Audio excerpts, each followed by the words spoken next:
E pelo celular vai ter que baixar também o mesmo aplicativo, né? Dá pra entrar pelo navegador, sem precisar baixar o aplicativo também, né? O meu pediu pra baixar. Ó, o Renato abriu uma cerveja polonesa ali, que eu tô ligado, senti o cheiro daqui. Nada. Coca Zero. Cara, eu tô sem beber há uma semana aí já me segurando, porque tô precisando perder um peso. Só, que série que é pra fazer agora, hein? Garoto, faz 4 séries de 15 aí.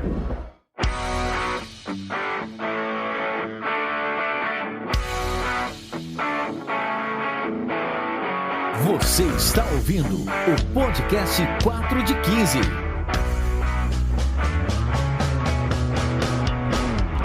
Bom dia, boa tarde, boa noite. Eu sou Yuri Motoyama e hoje estou aqui num podcast especial com 3 convidados. Difícil a gente ter a casa cheia aqui. Eu quero trazer para vocês Renato Bach. Renato, dá um alô aí pro pessoal. Boa tarde, pessoal. Tudo bem? Prazer estar com vocês.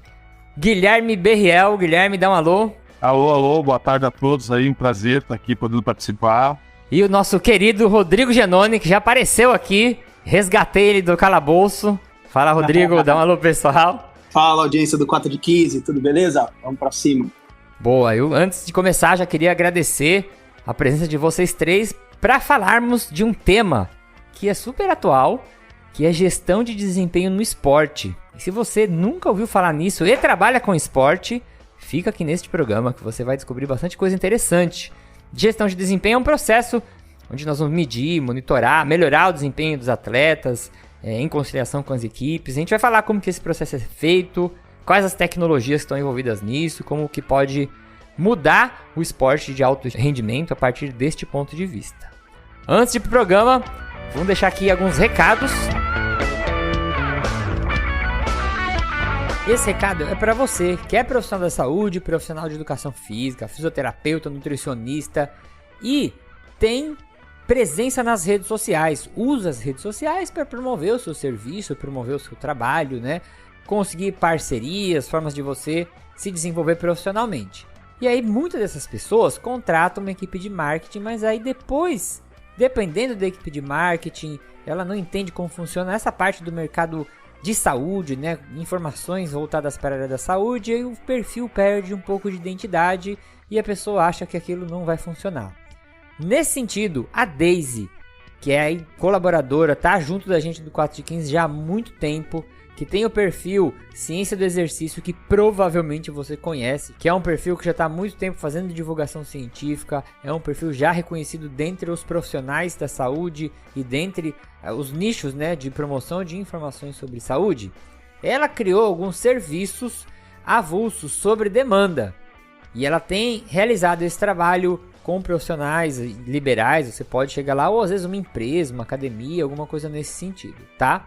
Só um parênteses aqui, a Daisy, além de ter muita experiência com redes sociais, a gente brinca que a mente dela já é conectada com a internet, então além dela ter muita experiência em redes sociais, em compartilhamento de informação, em produção de conteúdo para redes sociais dentro desse nicho para a saúde, ela estuda muito para fazer isso. É que ela não divulga, mas eu conheço ela já há um tempo e ela sempre está fazendo cursos, sempre ela está se especializando e está estudando coisas diferentes para poder agregar, né? Não é à toa que o perfil dela hoje em dia é um dos perfis mais reconhecidos dentro da área, né, da educação física e voltada para essa parte de saúde em geral.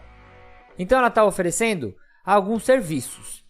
Você já tem um perfil voltado para a saúde e quer uma análise geral do seu perfil? Aí ela pode fazer uma reunião com você de 1 hora de duração e ela vai conversar sobre o seu perfil, sugerir temas de posts, te ensinar a fazer um roteiro para a criação de uma imagem, como que você monta um texto. Aí ela tem outra opção. Você já tem um post pronto? Ela pode fazer a revisão desse post. Aí ela vai fazer uma reunião com você de 30 minutos e ela vai sugerir o teu post, alterar tema ou sugerir alterações no texto, imagens, e aí você vai deixar já um post bonitinho. E se você tem uma empresa ou também você acha que seu negócio, seu serviço, seu produto casaria legal com a ideia da divulgação científica, da divulgação voltada para a saúde lá do perfil do Ciência do Exercício, também você pode aí conversar com ela e fazer um trabalho de colaboração. Aí vocês vão conversar, né? Ela vai analisar se essa proposta tem a ver, né? Casa mesmo com os 2 perfis, e ela vai fazer uma reunião de 2 horas, e aí vocês vão definir um tema, ver a possibilidade da colaboração, de fazer a parceria com o perfil do Ciência do Exercício. Então, tudo isso tem valores, e aí você pode conversar com ela, entrar no perfil do Ciência do Exercício, e aí você vai ver os valores desse tipo de serviço, né, que ela está prestando agora para colaborar com outros perfis, porque na real, gente, a gente precisa muito de mais perfis da área da saúde divulgando informações de qualidade, comprometidos com a seriedade, com a qualidade da informação que está compartilhando, e isso é muito importante. Então, eu acho que esse é um trabalho muito legal, vale a pena você dar uma conferida lá. Se você tem uma rede social e ela está empacada, entre em contato com a Daisy no perfil do Ciência do Exercício, conversa com ela, que acho que vocês vão encontrar uma solução legal, tá bom?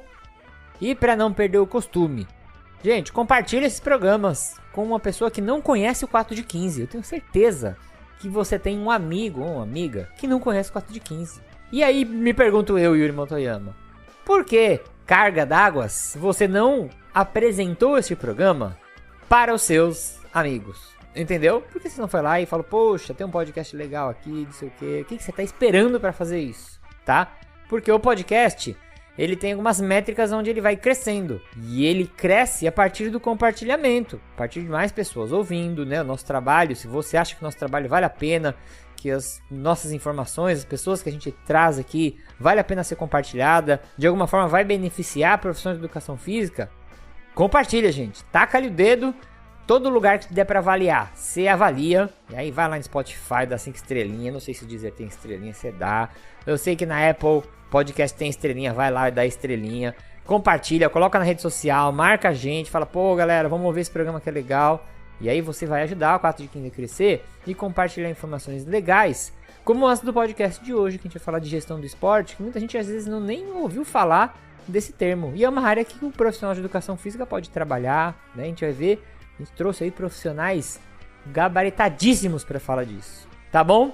Então, sem mais enrolação, bora pro papo e aí eu conto com a ajuda de vocês. Recados dados, vamos agora para o primeiro bloco onde nós vamos apresentar os nossos convidados. Vambora!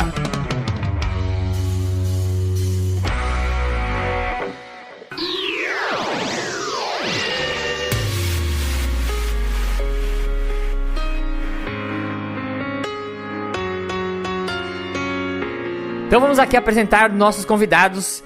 Vamos começar aqui com o Renato. Renato, fala um pouquinho do teu trabalho, da tua formação, se apresenta um pouquinho para os nossos ouvintes.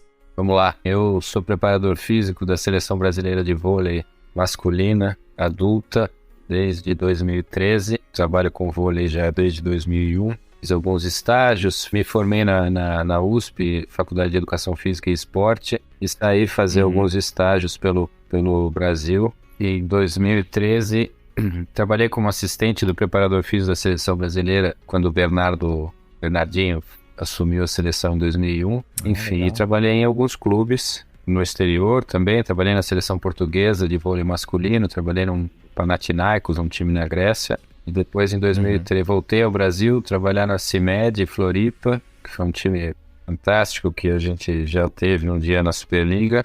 E depois, em 2013, entrei na seleção a convite do próprio Bernardo. O último ciclo olímpico dele se encerrou em 2016. O Renan entra na seleção em 2017 e me convida para continuar com ele, com a comissão técnica. Enfim, na seleção estou desde então. Depois, durante esse período, em 2018, fui trabalhar em Taubaté, no time de voleibol Taubaté, que chegou a ser um time tradicional, que depois, infelizmente, depois da pandemia, mudança de prefeituras, enfim, o time acabou acabando. E hoje em dia eu trabalho num time na Polônia, chamado AZS Austin, e tô por aqui hoje. Tô aqui da Polônia falando com vocês. E teu trabalho, ele sempre envolveu essa parte de gestão de desempenho, sempre orbitou esse tema aqui? Na verdade, eu sou preparador físico e entender o desempenho é fundamental, tanto para a preparação física quanto para os treinadores, porque eles determinam, enfim, determina o momento que o jogador se encontra, né? Uhum. Então, essa questão, ela sempre permeou o nosso trabalho, sempre teve avaliar antes, avaliar durante, avaliar depois, enfim, as fases de treinamento para a gente classificar ali, para a gente poder dar um feedback melhor pro atleta e pros treinadores, né? Enfim, existem questões de desempenho coletivo e existem questões de desempenho físico, individual, né? E essa são diferentes departamentos, teoricamente. Nós, da preparação física, ficamos mais atentos ao desempenho de força, enfim, das capacidades físicas e também de uns anos para cá, a gente já tem outros tipos de ferramentas, enfim, que nos ajudam a administrar o load total de treinamento dos atletas, né? Load de carga, inclusive da parte técnica, que é uma coisa que a preparação física de alguns anos para cá vem fazendo também. Ah, legal. A gente puxa isso aí no nosso bate-papo. E então, Guilherme, sua vez. Se apresente aí pro nosso pessoal. Fala aí quem você é, com o que você trabalha. Boa tarde a todos, né? Prazer estar aqui novamente para poder falar, né, um pouco do que a gente gosta, né? Que é a preparação física. Bom, meu nome é Guilherme Vieira, né? Sou formado em educação física na Universidade Luterana do Brasil, aqui do Rio Grande do Sul, né? Tenho uma especialização em treinamento físico esportivo pela UFMG, um mestrado, doutorado pela Universidade Federal do Rio Grande do Sul, né?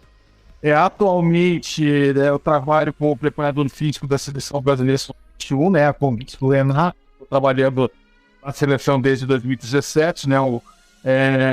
Nós já conhecemos o Renato, nós éramos adversários, né? Ele trabalhando na CIET, eu trabalhando em outros clubes, Montes Claros, e aí em 2017, nesse novo ciclo da seleção que o Renato falou para vocês aí, com o Renan, ele me convidou para fazer parte da seleção. Estou na seleção desde 2017, mas trabalho também com voleibol desde 2001, né? Enquanto eu trabalhava, quando eu estudava, ainda fazia minha faculdade de educação física na UBRA. A UBRA, para quem não lembra, os mais antigos, foi uma universidade que tinha equipe de voleibol, ela tinha várias equipes esportivas, voleibol, futsal, atletismo, futebol de campo. E eu, né, durante a minha formação, tive a possibilidade de fazer um estágio na preparação física da equipe de vôlei e acabei assumindo ali depois de formado, fiquei por algum tempo ali, acabei trabalhando em outro estado, trabalhei numa equipe feminina em Brusque, né, que também tinha um pouco de contato com ela lá quando eu estava na CIMERG. Fui para Minas Gerais, trabalhei em Montes Claros, né, depois trabalhei em Minas, tive uma experiência no exterior também na Polônia, né, também um outro time novo, do Renato, no Lubin. E eu já sou professor universitário também, estou um pouco envolvido com pesquisa, acabo fazendo consultoria com algumas equipes e trabalho na seleção brasileira, né? Boa, show. Rodou o Brasil todo, mas o sotaque do Sul não te largou, né? Ah, não, esse não larga, não tem jeito. Muito bom. E Rodrigo Giannone, você faz tempo que gravou aqui com a gente, faz tempo, vai fazer anos. Fala aí o que você está aprontando agora, o que você está estudando, com quem você está trabalhando. Fala, Yuri. Fala, pessoal do 4 de 15. É sempre uma honra aí por prestar esse tipo de bate-papo aqui para o 4 de 15, junto com esse amigo meu de longa data, que é o Yuri, mais famoso como Papai Yu, onde a Isa o chama o tempo inteiro, sua filhinha. A gente fez um podcast, foi até sobre monitoramento de carga, acho que, se eu não me engano, foi 2014, 2015, alguma coisa assim. E isso me deixa um pouco também preocupado, assim, porque eu tô vendo que o tempo tá passando e eu tô ficando velho, né? Porque quando vai vendo assim a longa data. Mas eu sou graduado em Educação Física na Faculdade de Educação Física aqui de Santos, a FEFS, Unimes. Tenho especialização em Fisiologia do Exercício pelo CEF da Unifesp e mestrado em Ciências da Saúde também pela Unifesp. Eu não tenho essa experiência toda, né, que o Renato, Renato, prazer aí em conversar com você pela primeira vez. A gente se conhece por Instagram, mas nunca trocamos ideia. E hoje é a nossa primeira vez que a gente está conversando. O Guilherme já conversa há um bom tempo, né? E eu não tenho a experiência que eles têm, mas tenho também um tempo dentro do esporte, onde passei por natação, por artes marciais, futebol, tudo que você pode imaginar, eu já trabalhei. E fiquei por muito tempo, que agora está fazendo praticamente 11 anos que eu estou trabalhando com voleibol, praticamente ano a ano, mas principalmente em equipes de base. E alguns contatos ou algumas coisas envolvendo o alto rendimento, assim, que nem o Renato, o Guilherme no adulto, mas naquela parte também de assessoria ou conversa, enfim. Dentro de tudo que eu já fiz aí na questão desportiva, né, o que me levou também a pensar de uma forma, acho que de repente, que seria o ideal, mas ao mesmo tempo, depois de um tempo, conforme você vai trabalhando, você vai começando a perceber algumas questões que me levaram hoje a trabalhar só com gestão de desempenho.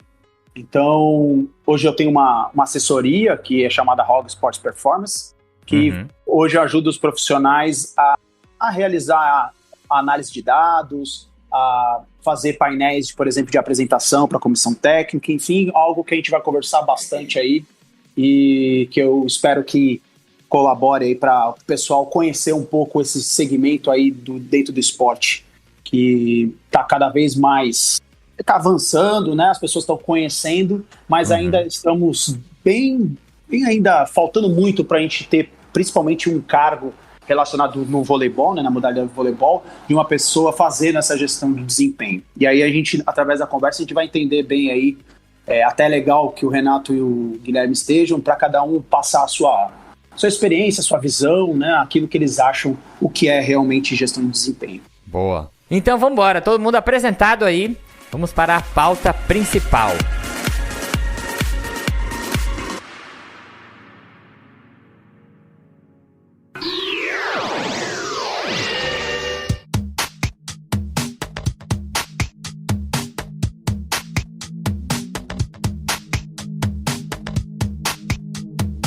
Então vamos lá, Rodrigo Giannone, explique para a gente, em poucas palavras, para os nossos ouvintes que nunca ouviram esse termo, o que é a tal da gestão de desempenho no esporte. Gestão é você gerir algo, e o desempenho é gerir o desempenho, né, juntando aí as duas palavras.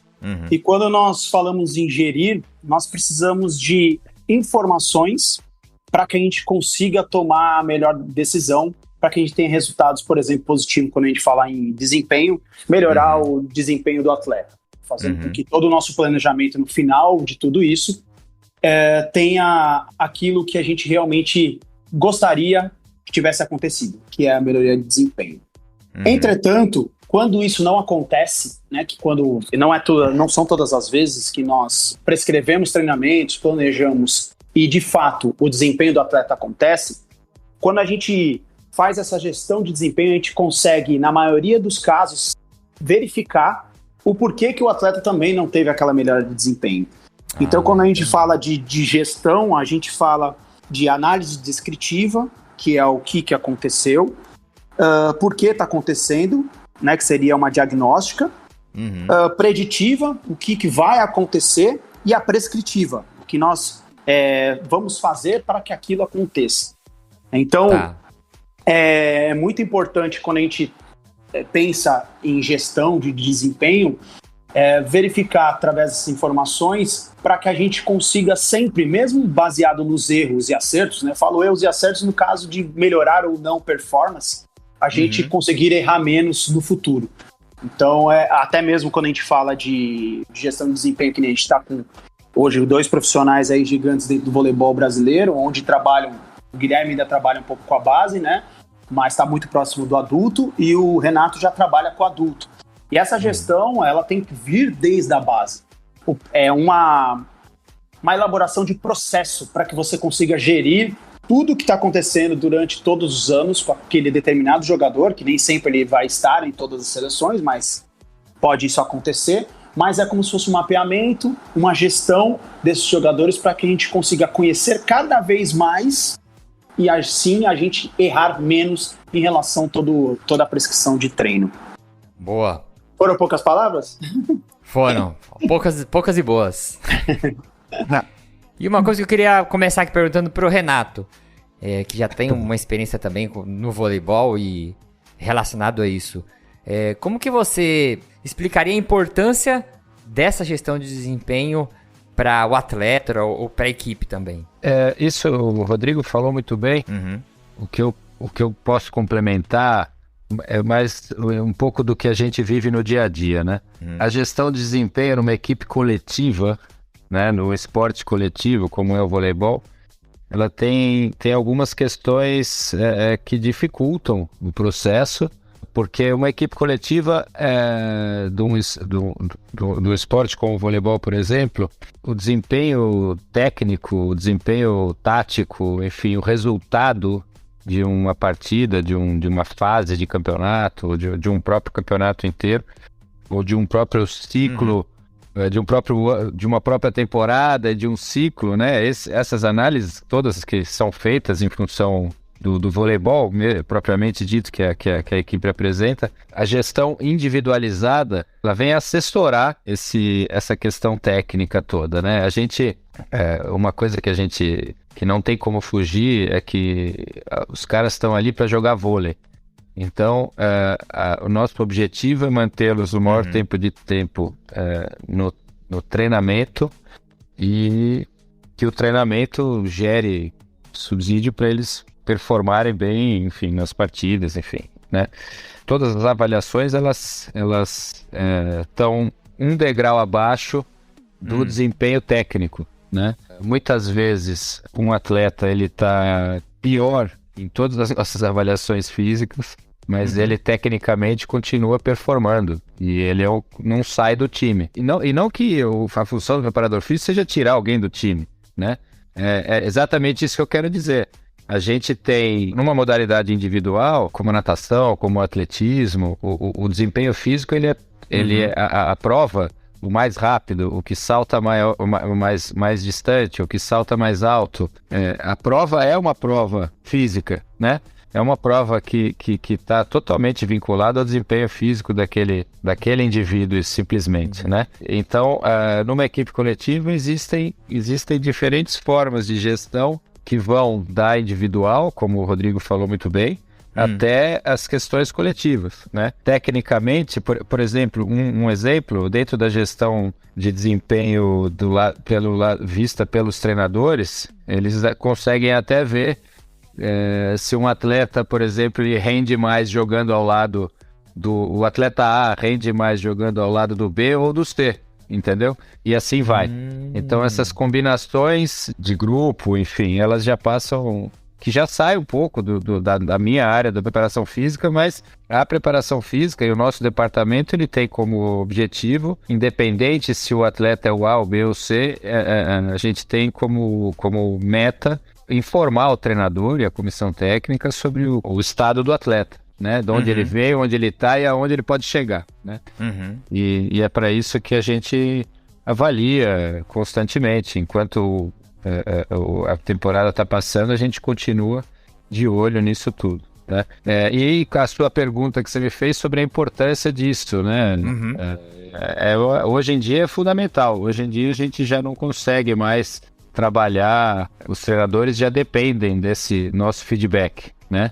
E os próprios atletas também, com os sistemas que a gente usa de monitoramento de carga, os atletas também já estão sendo alimentados diariamente com essa resposta nossa, com os dados que eles estão oferecendo, né? Através da atividade que eles praticam, né?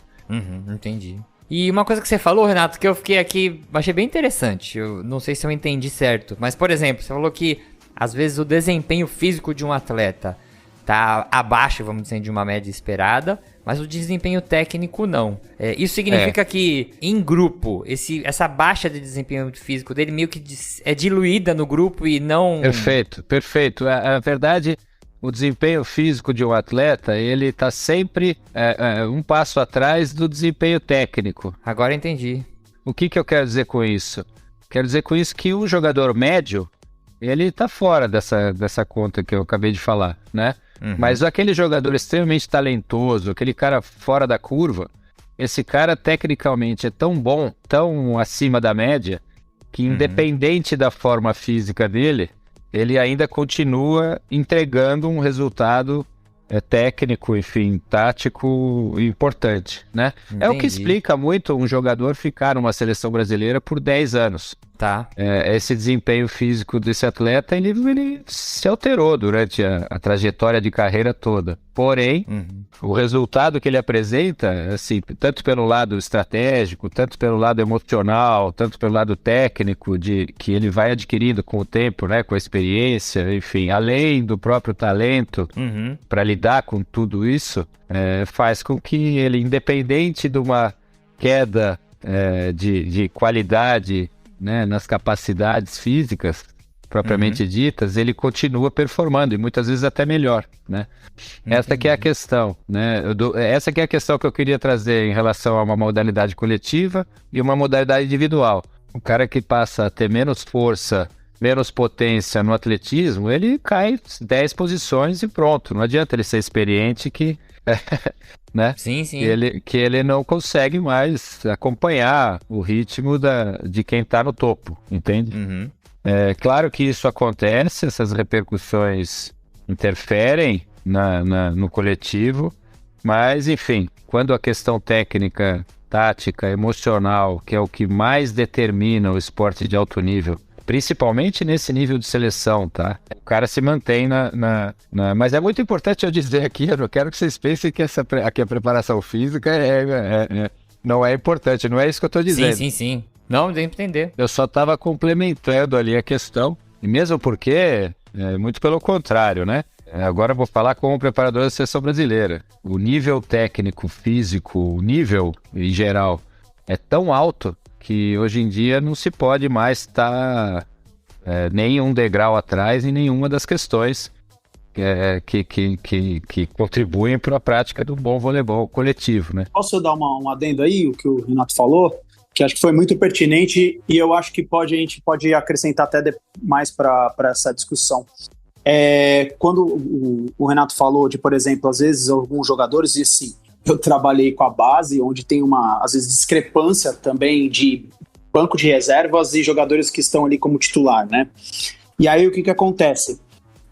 Quando é comparado a equipe com ela mesma, a gente tem às vezes a gente não tem nem como falar, por exemplo, um treinador falou, olha, determinado jogador não tem condições de jogo, ou ele não está na melhor condição.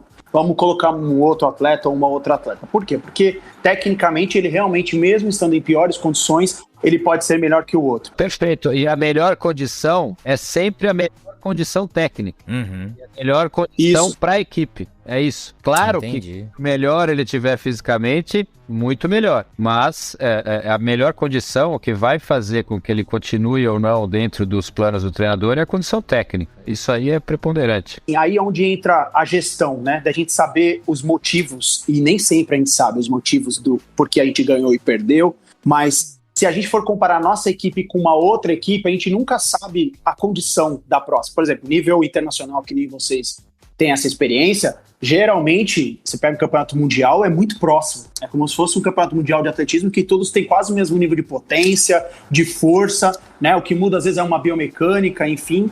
Aí o que acontece? Quando a gente vai comparar com uma outra equipe, a gente sabendo que a nossa equipe, no geral, não está nas melhores condições físicas, a derrota pode estar atrelada a isso. Não que seja, mas que ela pode estar atrelada. Não sei se foi claro. É um fator, né? É um fator que poderia explicar, vai. Isso, e aí é onde entra a gestão. É isso, exatamente isso.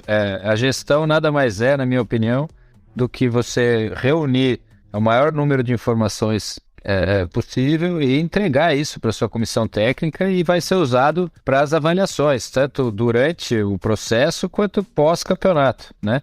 E é muito importante que todos saibam em que patamar essa equipe se encontra, né? Saiu muito do achismo, saiu muito do empírico, saiu muito da boleiragem nesses últimos anos, tá? Isso que é o mais importante, assim. Isso diz muito sobre o quanto hoje a gente precisa de melhores e mais eficientes métodos de avaliação, enfim. A gente tem que pensar que a performance ela é multifatorial, né? E que nem o Renato falou, as variáveis que vão ter uma influência, elas são variáveis técnicas, elas são variáveis táticas, elas são variáveis físicas, né? E aí, quando a gente fala em variáveis físicas, a gente tem essas de performance que o Renato falou, de potência, de força, mas tem as questões antropométricas também, né? O voleibol, a gente sabe que é um atleta que os atletas mais altos teoricamente tem uma possibilidade, e eu acho que a gestão do desempenho diz muito a respeito de como tu faz a conexão de todas essas informações técnicas, táticas, físicas, né, com o resultado que está sendo obtido dentro de quadro, né? Então, é que nem o Renato falou, um atleta não treina força para ficar musculoso, ele treina força para ter mais potência, para atacar mais forte na bola, para poder saltar mais, né? Essas variáveis, e o momento que tu tem uma conexão entre todas essas variáveis e tu consegue ter uma interpretação adequada, tu vai ser muito mais assertivo nas tuas decisões, né? Na tomada de decisão ou na correção de caminho, eventualmente, como o Rodrigo falou, que às vezes tu acerta, às vezes tu erra. Muitas vezes o atleta não está tendo aquele desempenho que tu imaginaria que ele teria, né, após o período de treinamento. Tu consegue fazer um ajuste no meio do caminho. A gente tem que levar em consideração que o esporte de alto rendimento também tem as lesões que tem uma influência nisso, né, e o quanto tu precisa voltar atrás ou modificar alguma coisa. E a gestão do desempenho ela é fundamental nesse sentido. Como o Renato falou, né, a gente deixou de ser a coisa muito empírica e está trabalhando com coisas mais concretas, né? Essa questão que o Guilherme falou é excelente. Quando ele cita as questões de prevenção de lesão e acompanhamento de lesão e recuperação. Isso mostra o seguinte: numa equipe coletiva, o resultado, a capacidade física, obviamente que quanto melhor for a capacidade, quanto mais no auge aquele atleta chegar numa competição, melhor. Mas esse não é o primeiro foco, entendeu? Eu não tenho que fazer o atleta saltar o máximo possível. Ele tem que saltar o máximo possível dentro do nosso contexto, entendeu? Então, por exemplo, muitas vezes vale muito mais a pena para a equipe eu não puxar o atleta no desempenho físico para alcançar o topo, mas para que ele possa permanecer mais tempo em quadra treinando e alcançar o topo tecnicamente, entendeu? Entendi. Com certeza, as coisas todas se entrelaçam, né? E o desempenho físico contribui para isso, com certeza. Mas durante uma competição, durante uma temporada, é melhor você não correr certos riscos e o atleta tá 100% apto a treinar, do que a gente correr certos riscos e ficar mais próximo de uma possibilidade de uma lesão e ele ter que parar por alguns dias, entendeu? Vocês não podem se dar o luxo de arriscar a técnica, um atleta com uma boa técnica, né? A gente arrisca muito. A gente arrisca, na verdade, cara, nesse nível a gente arrisca o tempo inteiro, porque a gente tem o objetivo de levá-los ao topo da performance, né, na questão física. Mas isso tem que ser feito de uma forma muito bem pensada, estruturada, nos momentos certos, para que a gente não entre num conflito para o desempenho geral da equipe, entendeu? Entendi. E dependendo do nível técnico da equipe, isso aí eu falo até para os treinadores que não estão em equipes tão qualificadas. Esse é o meu caso aqui nesse time aqui, que eu trabalho na Polônia. Nosso time é um time bom. É um time que é o 10º orçamento do campeonato, são 16 times, e o nosso objetivo é chegar entre os 8. Nós estamos em sexto agora nesse momento no campeonato, e a gente trabalha ali, cara, no fio da navalha, entendeu? A gente corre muito mais risco num time desse nível do que no time A lá, no time top do campeonato. Por quê? Porque lá os caras têm uma margem de erro muito maior, que eles têm mais atletas, eles têm mais... Aqui, se a gente erra e um cara fica fora, o desempenho do time cai muito, entende? Imagino que na base isso deve ser muito presente também. Deixa eu fazer uma pergunta aqui pro Guilherme. Pelo que vocês explicaram, não sei se existe um padrão para essa gestão no esporte, ou se existe um padrão específico para cada modalidade, mas Guilherme, tem abordagens diferentes de gestão de desempenho no esporte? Ou ainda isso é uma coisa muito recente, as pessoas estão descobrindo como se faz, ou tem um método, um protocolo, tem que ser assim, assim, assado? Não existe uma fórmula pronta para esse tipo de coisa, né? Na realidade, isso vai depender muito do profissional ou dos profissionais que estão trabalhando com isso, né? Por exemplo, então lá na seleção brasileira tem a seleção masculina e a seleção feminina. Eu trabalho junto com o Renato, a gente tem uma visão muito parecida dessa questão, a gente consegue fazer com que essa análise seja muito parecida. Mas, por exemplo, a seleção feminina tem outros profissionais, eles têm uma outra visão e eles fazem essa análise de uma outra forma, entendeu?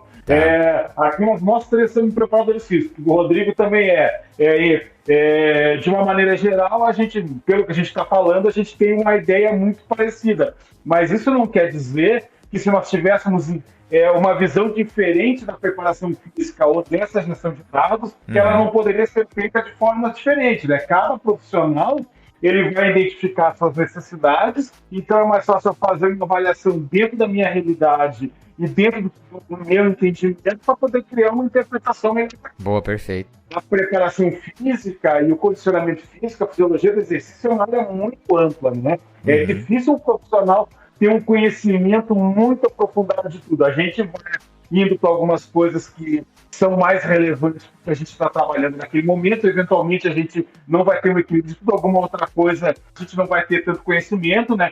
Por isso que essa questão multidisciplinar é interessante, né? De tu poder trabalhar, e aquilo que o Rodrigo falou, tu tem uma pessoa específica para apresentar esses dados, criar um diagnóstico é interessante, mas não existe uma receita de bolo. Eu acho que cada profissional tem que buscar esse gerenciamento e essa gestão da forma que lhe for mais favorável para o entendimento dos dados, né? Não adianta, eu nunca vou me esquecer, uma vez eu fui fazer uma disciplina de doutorado na Espanha, e na época que tinha aqueles analisadores de gás, o K4, que tu botava ali e tu criava...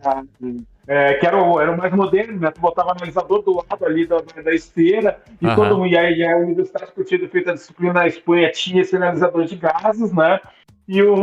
E todo mundo, vamos fazer o K4 funcional, o professor, ele pegou e ensinou a tiazinha da limpeza lá, usar um K4, e o que o professor disse? Olha, mais importante do que o equipamento que tu usa, ou tu saber usar aquele equipamento, tu saber interpretar a resposta que esse equipamento está te dando, né?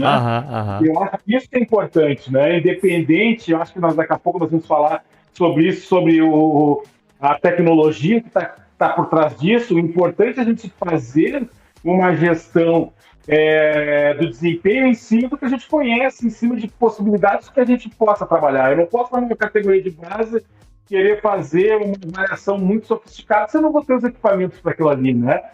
Dentro da minha realidade, eu vou ter que adaptar isso aí. E puxando esse lance das tecnologias aí, Rodrigo, me fala quais as tecnologias que, hoje em dia, as ferramentas ou as tecnologias que são utilizadas para fazer essa gestão de desempenho? Hoje, assim, a gente está falando de voleibol especificamente, né, mas eu vou também falar um pouco mais sobre, até relacionado a outros esportes, mas no voleibol tem o VERT, que é um GPSzinho que você coloca no atleta e você consegue quantificar a altura do salto, quantas vezes esse atleta saltou durante o treino, durante o jogo, fazer seus comparativos, né? Tem os aplicativos de monitoramento de carga, que, por exemplo, como eu sou também cientista do esporte da Lua de Control, ajuda a monitorar a percepção do atleta, né, percepção de esforço junto ao tempo de treino, proporcionando a carga interna do atleta.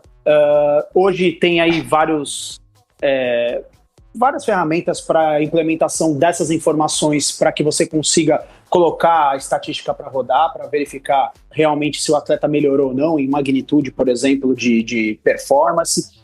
Então, a tecnologia está vindo com muita força. Mas o que eu queria também ressaltar, até junto com o que o Guilherme falou, você precisa saber onde você está, saber qual é o tipo de gestão que também a equipe quer fazer. Porque o que acontece? Eu até tive a experiência até o ano passado trabalhando na equipe, onde por muitas vezes o que eu falava não é a questão de você fazer o que eu estou falando. A questão é você escutar e argumentar. E argumentar como? Geralmente com pesquisa, com experiência, com qualquer coisa que você consiga conversar. E existe uma questão muito importante de gestão, que a gestão ela não precisa ter a tecnologia, ela não precisa ter o gestor de desempenho, um exemplo. A gestão ela vem de qualquer tipo de empresa. Toda empresa pode ser uma empresa pequena, como pode ser uma empresa imensa, ela tem sua gestão. Pode ser errada para você, tipo, não apropriada para você. Mas que existe um tipo de gestão, não existe. Então a gestão que hoje é feita na seleção feminina é diferente da masculina, a gestão que é feita dentro da seleção brasileira é diferente da seleção da Polônia, e a gente não pode falar que uma está certa, a outra está errada, que uma usa pouca tecnologia e por isso a gestão dela está equivocada, não está fazendo gestão. Rodrigo, desculpe te interromper, só para dizer que muitas vezes a gestão ela é diferente, feita com os mesmos equipamentos e com os mesmos parâmetros, né? Caramba, Perfeito, exatamente. Isso mesmo. Então, por exemplo, quando você vai fazer uma análise de status neuromuscular, dentro da minha gestão, eu faço toda a primeira sessão de treino da semana, tá? Que através dali eu regulo a carga de forma semanal. Já existem profissionais que eu já conversei, que já faz pro final da semana. O que isso impacta? Por que você não faz então igual o rapaz, o outro profissional, ou por que o outro profissional não faz que nem você? É porque ele tem um porquê por trás disso para realizar esse tipo de gestão. Aí o que acontece? Nós temos que ter o máximo de embasamento, que aí vem a ciência nos ajudando, para que se a gente estiver errando, acertar. Porque eu acho que o Renato e o Guilherme vão falar a mesma coisa, a gente mais erra do que acerta. A gente está procurando o acerto, a gente olha para as coisas, que nem o Guilherme falou, a gente tem às vezes mesmo tecnologia, mas faz diferente. Fala até da análise estatística. Então hoje você vai falar em salto vertical ou até qualquer tipo de análise para verificação de desempenho real, muitos usam SWC. Eu já não utilizo SWC, que é um cálculo já mais que para mim não consegue detectar tanto o desempenho real, como a DNI, como coeficiente de variação, desvio padrão, enfim. Aí é uma análise mais aprofundada da parte de estatística. Só que aí eu posso colocar, não, porque o outro profissional faz com esse tipo de cálculo, então ele não está verificando o desempenho real. Qual que é a cartilha, né, daquela empresa? Como é que eles fazem? Então, por isso que o mais importante dentro da gestão de desempenho é você elaborar processo. O que faz você ter um crescimento com todas as informações que você está obtendo ano a ano é que você vai ter um processo e ao longo do tempo você vai melhorando esse processo. A partir do momento que tem um processo, até o atleta chega e vai falar assim, eu já sei como é aqui. Então, por exemplo, aqui em Santos, eu já tinha um processo de trabalho, porque eu coordenava. Se eu for para qualquer outro lugar, eu vou ter que me encaixar dentro do processo de gestão, né? Aliás, da gestão, dentro desse processo que, por exemplo, a equipe está me oferecendo. E assim a gente consegue determinar o trabalho, porque é uma coisa que vem com a experiência também, né? Porque eu já trabalho principalmente no voleibol há 10 anos, e eu já tive épocas de achar que o que eu falava tinha que ser seguido. E não é assim que funciona. A gestão é um processo, a gente elabora, e aí a gente discute com alguns problemas. Até estava lendo ontem um artigo que eu estou fazendo uma aula sobre interdisciplinaridade, voltada a essa parte de gestão de desempenho, e mostrando que é tão difícil você fazer gestão, que dependendo de onde você está, se tiver alguém ali com insegurança de trabalho, provavelmente ele não vai colaborar tanto com você com medo de ser mandado embora. Olha só que interessante. Você imagina o que isso impacta dentro de uma equipe. E por causa disso, quem perde é a equipe de apoio, que posteriormente, dentro de um comportamento que a gente pode ter, pode afetar até o atleta. Aí você afetando o atleta, ele pode não te fornecer resultados ou informações reais. Porque ele pode falar, os caras estão mais perdidos do que eu, então vou falar qualquer coisa. Vou interromper para citar um exemplo, por exemplo, que acontece com nós na seleção de base, disso que o Rodrigo falou, né? A gente começa com um período de convocação de 20 atletas e vão para as competições 12, normalmente, né? Então, ainda aí, são 8 cortes que são feitos ao longo de um período de preparação de 3 meses, né? E uma ferramenta que a gente usa muito lá na base é o controle da carga pela percepção subjetiva de esforço e de recuperação, né? Tá. Porque muitas vezes ele vai estar muito cansado e vai dizer que está bem e sofreu o risco de ser cortado porque está cansado. O Renato no adulto sofre um pouco menos disso, mas também quando tem atletas que estão chegando no adulto ali, que estão querendo mostrar serviço, também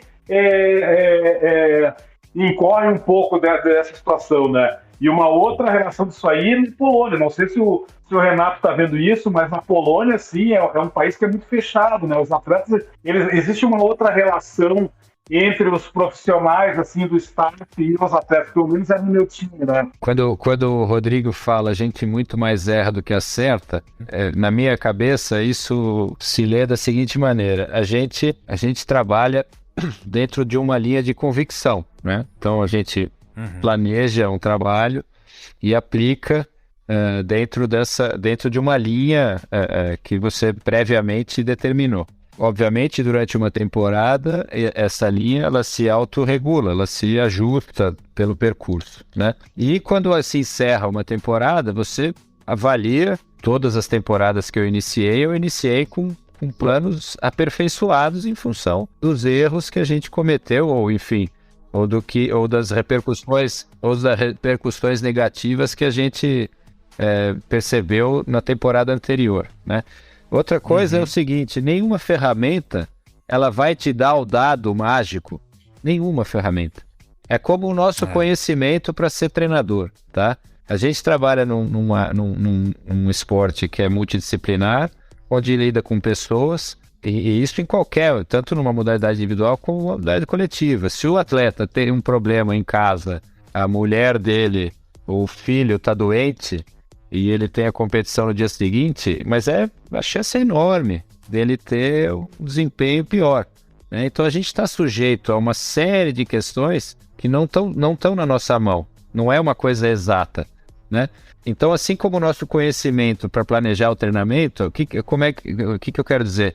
A gente estuda uma série de métodos de treinamento, a gente estuda uma série de protocolos e a gente cria o nosso, né? Eu não conheço um treinador que siga um método totalmente à risca, porque isso é impossível de fazer, né? A maioria das informações que vem num trabalho científico, eles vêm dentro de uma população pré-determinada e dentro de um rigor de aplicação de cargas, exatamente para provar se uma coisa funciona ou outra não, o que é melhor ou pior, enfim. Então a gente pega essas informações todas e reúne, congrega dentro da nossa cabeça, cria a nossa experiência, o nosso know-how, e a gente aplica construindo um plano de trabalho, né? As ferramentas, cada categoria, cada equipe, como o Guilherme bem falou, cada contexto, ela vai poder ser utilizada de diferentes maneiras.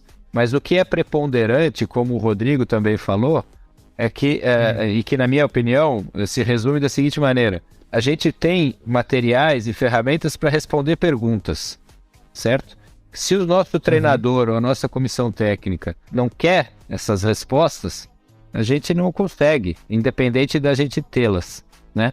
A gente não consegue modificar o ambiente, tá? Por isso que, na minha opinião, o gestor de rendimento, o gestor maior, é o treinador, é o head coach, é o cara que está acima de todos, e essa pessoa, essa figura vai determinar um bom convívio entre e uma boa vai determinar se as informações de cada departamento vão permear por todos ou se vão ser geridas somente por ele.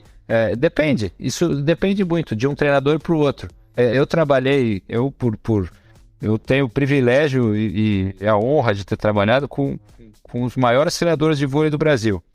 E cada um, todos são excelentes, todos são fora de série, todos são fora da curva, todos são caras que só que cada um tem o seu ponto de vista e o seu jeito de liderar. Isso tem que ser respeitado, certo? Então tem perguntas que o Renan me faz que o Bernardinho não me fazia, e vice-versa. Tem alguns treinadores te jogam para buscar informações por um certo ponto de vista e outro por outro, entende? E não significa que um tá certo ou tá errado, né? Não, de forma alguma, porque os dois são extremamente campeões. E no esporte o que vale é título, cara. Não adianta. Quem ganha conta história, quem perde justifica. É assim, entendeu? E o nosso é assim, essa é a vida. É ingrato, porque nós que estamos ali no chão de fábrica, vamos dizer assim, a gente sabe, a gente tem o material na mão. Mas esse material ele vai ser usado pelo gestor máximo, né? Eu te garanto, eu fui o preparador físico na Olimpíada de 2016, que a gente foi campeão, né, no Rio, e fui o preparador físico em Tóquio 2021. Eu tenho todo o material, eu tenho, enfim, tudo com uma riqueza de detalhes absurda. E eu posso te provar por A mais B que o time em 2021 estava muito mais bem preparado. Muito mais. Caramba. Muito mais bem preparado. Só que é isso que eu quero dizer. Isso não garante absolutamente nada. Entendeu? Entendi. Porque tem uma série de fatores que estão fora do nosso controle. Entendeu? Ah, foi mal gerido? Não, nada disso. Foi um trajeto, foi uma história que se criou ali dentro. Enfim, cada campeonato quando se inicia, cara, a história começa ali, entendeu? E é óbvio que a gente tem que se preparar o máximo, o melhor possível para chegar até ali. O campeonato começa, até começar o primeiro jogo, tá todo mundo na mesma. E é assim que as chaves vão se determinar durante a competição, os cruzamentos e tudo vai, entendeu? Então, assim, quem olha de fora vê o campeão e o perdedor, ponto. E quem tá ali dentro sofre com essa angústia que por mais que você esteja tranquilo por um lado, você sabe que sua equipe está extremamente bem preparada, você não tem garantia nenhuma do sucesso. Então a gente tem que ter uma humildade constante na avaliação e na forma como a gente passa essas informações para frente, né? O que o Gui falou é perfeito, porque você tem que conquistar não só a confiança dos atletas, né? Para que eles entendam que esse método, que esse formato de depoimento que eles têm que dar sobre o esforço exercido e sobre a recuperação tem que ser o mais correto possível. A gente tem que convencê-los e deixá-los seguros para que sejam francos, como a gente tem que ter o mesmo tipo de trabalho com a própria comissão técnica que está ao nosso lado trabalhando. Que eles têm que entender o motivo, por que de acreditar nos nossos dados, o porquê que isso é importante, e assim vai, né? Entendi. Só uma questão importante, o Renato acrescentou muito bem aí em relação ao tipo storytelling, né?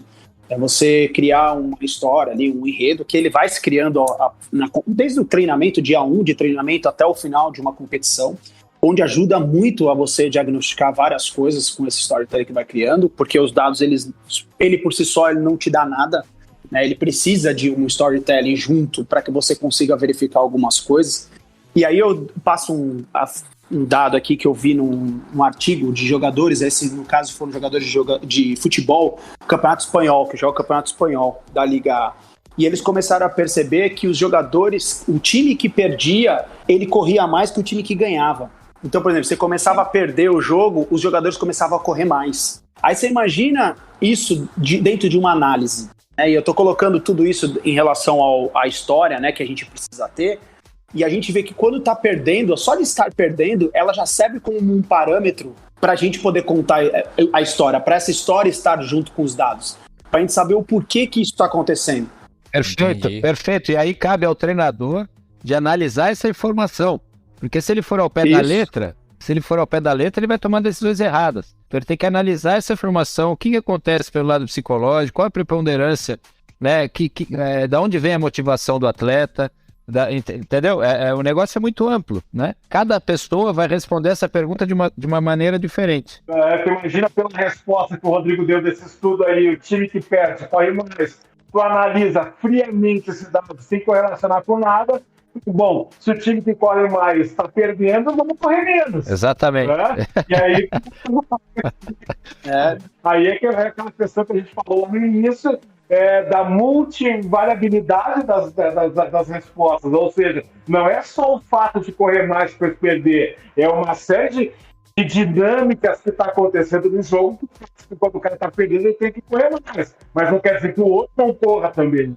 Na realidade, é a gente conseguir juntar todas as informações possíveis para que, por exemplo, nesse caso, até mesmo a ordem tática pode fazer com que o outro time corra mais. Não foi nem porque estava perdendo. Claro, exatamente. Vamos colocar que você está perdendo o jogo, você vai alterar taticamente. Aí você altera taticamente, pode ser, que a gente também não pode, que esses jogadores comecem a correr mais por ter mais espaço, enfim, a posição do time adversário, como é que eles ficaram no campo, por isso que proporcionou maior distância percorrida. Então são várias coisas, por isso que assim a gente chama atenção. E eu, para mim, cara, isso é muito divertido, você pensar nisso. Você olhar ali as informações, os dados, ver a história por trás disso tudo e depois analisar para você chegar no consenso, né, de comissão técnica para você poder tomar decisões futuras. Eu acho isso fantástico. Perfeito, porque não há nenhuma, como eu falei ali, não há exatidão nas avaliações. Então você tem que contextualizar para ela fazer sentido, né? É exatamente isso. Esse dado aí de que o time que perde corre mais, ele não vale de nada, se você não contextualizar, né? Pelo que vocês falaram, né, é um processo muito complicado, porque ele é dinâmico, né? Porque você coleta dados, mas aí, pelo que o Renato falou, é uma competição, a cada jogo as coisas vão mudando e os atletas vão encarando aquilo de maneiras diferentes, né? E é uma coisa que é muito dinâmica, né? Muito fluida, né? Para poder usar, né? Ser tão preditivo como a gente imagina, né? Olhando de fora, né? Sim, a coleta de dados de uma equipe de coletiva, ela tem que dar suporte. Existem momentos onde que a gente tem que tomar até cuidado para você não interferir negativamente num atleta com essa informação, entendeu? Sim, sim. Então, por exemplo, a gente usa o VERT, né? O VERT é um sistema que monitora em tempo real, durante uma partida, um treino, a quantidade e a intensidade de cada salto, né? Assim como a quantidade de movimentos executados, né? Assim como a carga exercida nas frenagens, através de uma medição de força excêntrica que o aparelho dá. O Guilherme falou GPS, mas não é bem um GPS. Ele é um acelerômetro. Eu falei. Ele é um acelerômetro e um giroscópio, que são sensíveis a movimento. Ele vai te dar a quantidade de saltos e o volume e a intensidade de cada salto, a altura de cada salto, numa linha do tempo, né?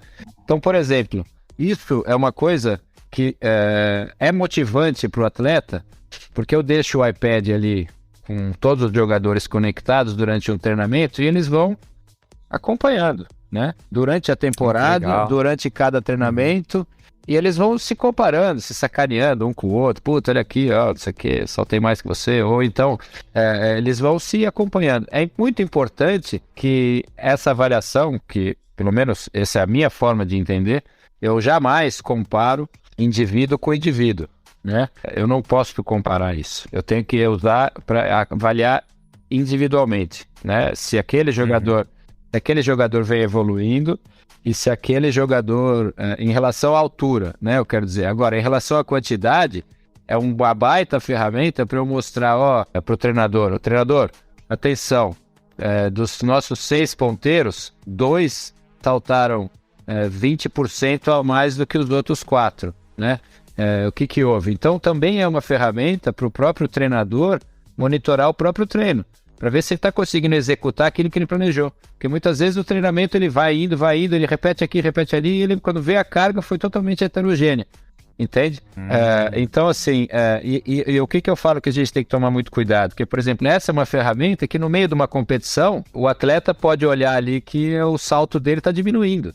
Entendeu? E isso causar uma insegurança ou então uma interpretação errada sobre aquilo. E muitas vezes troca o levantador, a altura do salto do atacante ela muda, porque a forma como ele corre, a velocidade da bola é outra, a posição que ele foi, entendeu? A altura da bola. A altura da bola, enfim, muda completamente o jogo, né?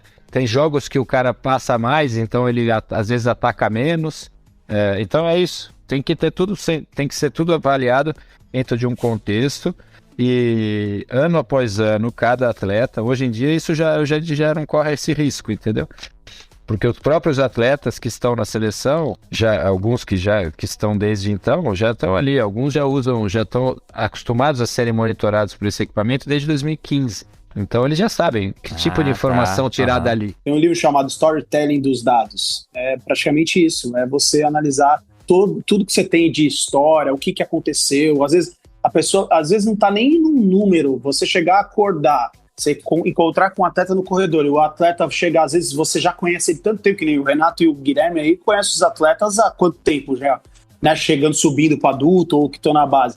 Você só olha pro cara, você já sabe, alguma coisa aconteceu. E isso já é informação. Exatamente. E quem vai tomar essa decisão final é o treinador. Sim. Tem que chegar nele, né? Uhum. Muito bom, então. Esse papo foi muito legal. Tem muitas coisas, eu acho que você que tá ouvindo, assim como eu, que deve ter falando, poxa, queria perguntar isso. Então, se você tem mais algumas dúvidas ou tem mais interesse nesse tema, pode até deixar um recado aqui nos comentários. E a gente pode até tentar combinar de gravar uma parte 2 aí desse episódio. A gente pede pro Renato mandar uma cerveja lá da Polônia. E a gente faz um episódio mais bem preparado, todo mundo tomando uma cervejinha. Renato na Coca Zero, eu, Guilherme, na cervejinha. Mas eu queria agradecer muito aqui a participação de vocês, a disponibilidade de vocês. Vou pedir para vocês darem uma palavra final e deixarem algum contato, caso algum ouvinte queira entrar em contato com vocês. Eu só quero agradecer a oportunidade, acho mesmo que tem assunto pra gente gravar episódio 2, 3. Eu acho que o grande recado disso tudo é mostrar que quanto mais ampla for a formação do treinador, quanto mais cabeça aberta ele tiver para identificar as nuances, enfim, e contextualizá-las dentro da sua equipe, da sua realidade, melhor, né? A gente tem que saber quais ferramentas existem. Muitas a gente não tem como usar, até por orçamento, por dificuldade tecnológica, por falta de gente para executar. Mas, enfim, a gente tem que saber o que está sendo usado, o que existe de tecnologia para a gente conseguir fazer a melhor leitura da nossa equipe possível, né? Eu agradeço aí o papo, foi um prazer, eu estou à disposição sempre que me convidarem. E eu não uso muito as redes sociais para divulgação de trabalho, mas o meu Instagram é Rebacchi, REBACCHI, tá? Ele é aberto. Boa. Quem quiser entrar para bater um papo, para, enfim, trocar ideia, vai ser um prazer, tá bem? Muito bom, muito obrigado pela participação também. Muito obrigado. E Guilherme, deixa aí seus recados finais. Opa, eu queria principalmente agradecer, né, a oportunidade de poder falar de um assunto tão legal, assim, que a gente gosta bastante, né, e dizer também, que nem o Renato falou, acho que isso aí é um assunto que dá pra gente fazer outros episódios, com certeza, né. Boa. E agradecer aí o Yuri, agradecer o Rodrigo pelo convite aí, foi um prazer estar aqui podendo debater sobre isso aí.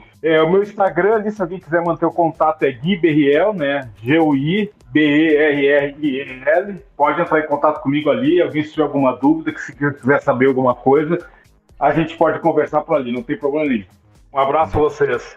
Boa, obrigado também, Guilherme. Rodrigo! Bom, queria agradecer ao 4 de 15, esse canal aí que eu conheço por muito tempo, que tem uma grande credibilidade na área da educação física. Acho que eu não sei exatamente, mas acho que é um dos primeiros aí podcasts que existem aí, principalmente na área da educação física. É o primeiro, cara. É o primeiro, tá vendo? É o primeiro dentro da área da educação física. Me sinto honrado aí pela segunda vez estar conversando com o canal. Também queria agradecer ao Guilherme e ao Renato. Eles são referência hoje, quem fala em voleibol masculino, enfim, que vamos colocar dentro da especialidade deles, trabalhando hoje com homens, eles são referência por estarem trabalhando no topo, né, que são selecionáveis, né, ou selecionados, vamos dizer assim, hoje para representar a nossa pátria aí e fazer com que nossos atletas consigam um melhor desempenho. Então é sempre um prazer também trocar ideia com eles, que a gente aprende bastante dentro do nosso dia a dia, principalmente voltado a essa parte de gestão de desempenho. E aí, linkando em relação à gestão, né, eu converso muito com o professor João Claudino, que é até um mentor meu, né, vamos dizer assim, converso muito com ele a respeito de várias coisas. Ele falou para mim uma coisa interessante, né, porque esse cargo, vamos colocar assim, de gestor dentro de uma equipe, principalmente de voleibol, não tem. No futebol hoje já tem. Clubes grandes aí hoje já desenvolvem um departamento de inteligência, enfim, para ajudar os treinadores em relação a isso. No voleibol não tem. E o João me falou uma vez uma coisa que foi bem interessante, que ele falou que ainda o gestão de desempenho não tem um código. É como se você fosse fazer uma licitação para contratar, mas não tem essa função. Não tem esse código. Então você não consegue contratar esse profissional. E ainda muitos acabam não vendo isso num grau de importância para que ajude realmente a elaboração de processos nessa parte de monitoramento de carga, de levar a informação de uma forma mais clara. Lembrando que isso não é uma coisa fácil, eu aprendo todos os dias aqui, fazendo os meus dashboards, enfim, é uma coisa bem complicada, que eu aprendo mesmo realmente todos os dias. Até com o Yuri mesmo, outro dia a gente conversando sobre estatística e tal, correndo atrás de informação. E praticamente hoje, dos meus contatos, eu desenvolvi uma empresa que é chamada ROG Sports Performance, que o site é www.rogsportsperformance.com.br, que o objetivo é ajudar esses profissionais de uma forma terceirizada, vamos colocar assim, a analisar os dados deles e também criar painéis, dashboards aí para que consigam fazer boas apresentações dentro de suas próprias equipes. O Instagram também é ROG Sports Performance e o meu Instagram, o pessoal também, para quem quiser conversar, trocar ideia sobre isso, é Rodrigo Giannoni. Só entrar lá no Instagram, que vai ser um prazer aí conversar a respeito de algo que eu gosto muito de fazer e já estou na jornada aí, na estrada há um bom tempo. Mas obrigado novamente aí pela oportunidade. Muito bom, obrigado vocês três. Vou deixar aqui a ficha técnica do programa. A apresentação foi feita por mim, Yuri Motoyama, pelo Renato Bach, Guilherme Berriel e Rodrigo Giannoni. A produção e edição foi feita por mim, Yuri Motoyama. As artes foram produzidas pela Ana Luísa Lopes. A música de abertura foi produzida pelo compositor Anderson Botega e as vozes da introdução são do Diogo Bob e do Marlo Sanuto. Este podcast chegou aos seus ouvidos graças ao apoio do nosso querido ouvinte Carlos Halp. E o 4 de 15 também faz parte do Portal Deviante, que é o maior portal de divulgação científica brasileira em formato de podcast. Aí se você gosta de ciência, corre lá, que tem muita coisa legal para você ouvir. Fique bem, arrume sua coluna e até o próximo episódio. Tchau, gente. Tchau, Rodrigo. Tchau, Renato. Tchau, Guilherme. Tchau, obrigado. Valeu, um abraço.